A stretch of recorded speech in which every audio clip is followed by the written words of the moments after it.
So over the last couple of years, we've been getting new controllers out of Razer. This is the Xbox One and Windows 10 controller called the Wolverine Tournament Edition. This is the version 1. There's also a version 2 that I'll show you in a moment, and I'm going to be comparing these two controllers.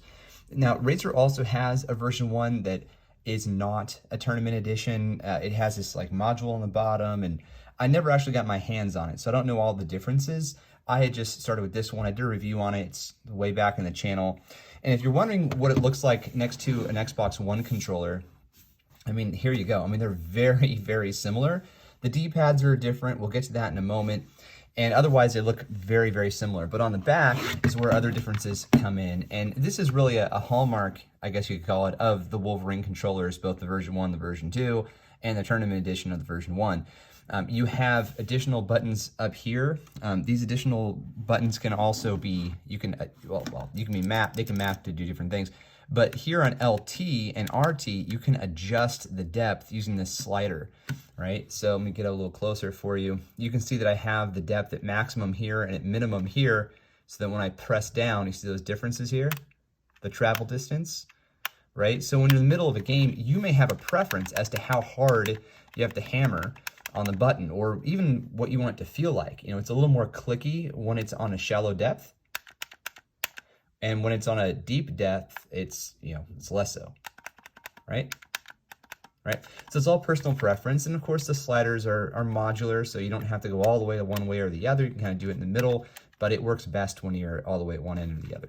Now, the other key difference between the Tournament Edition, or the Razer controllers rather, and then a standard Xbox controller, you also have these bumper buttons at the bottom.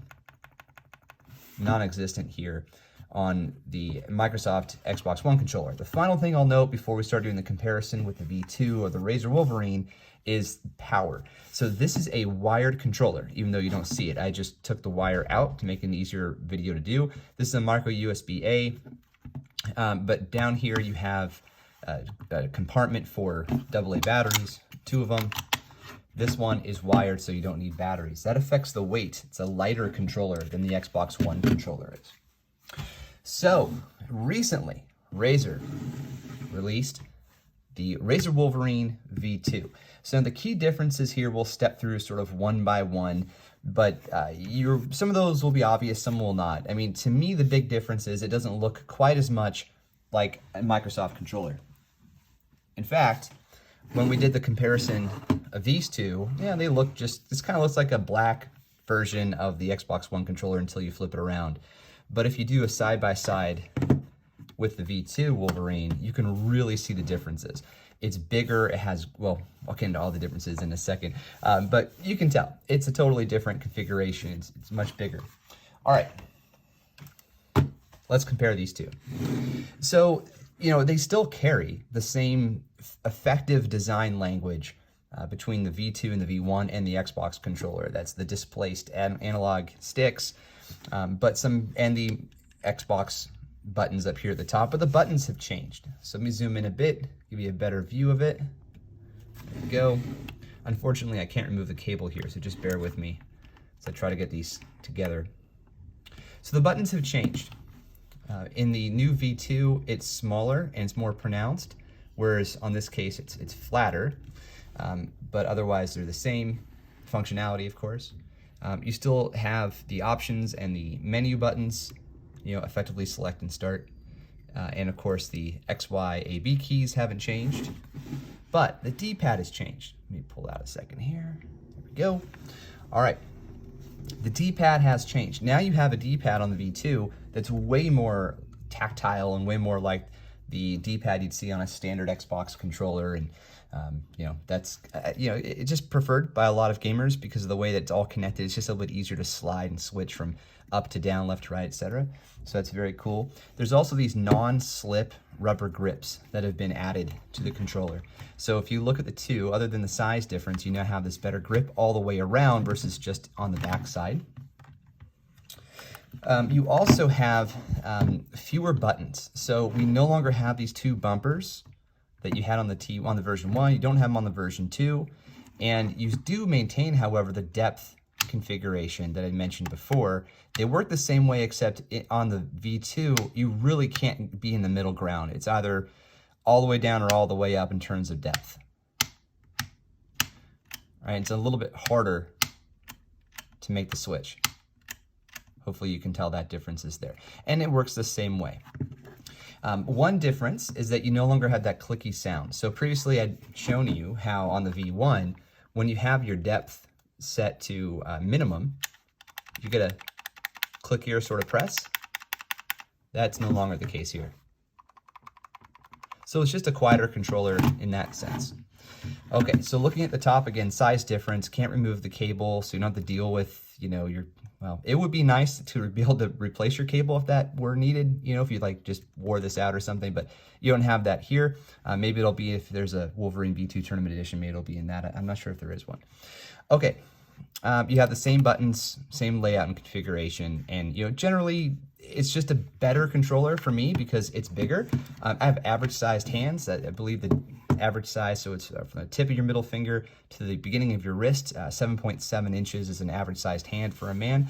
So in that case, I think with the average sized hand, this is just a better feeling controller.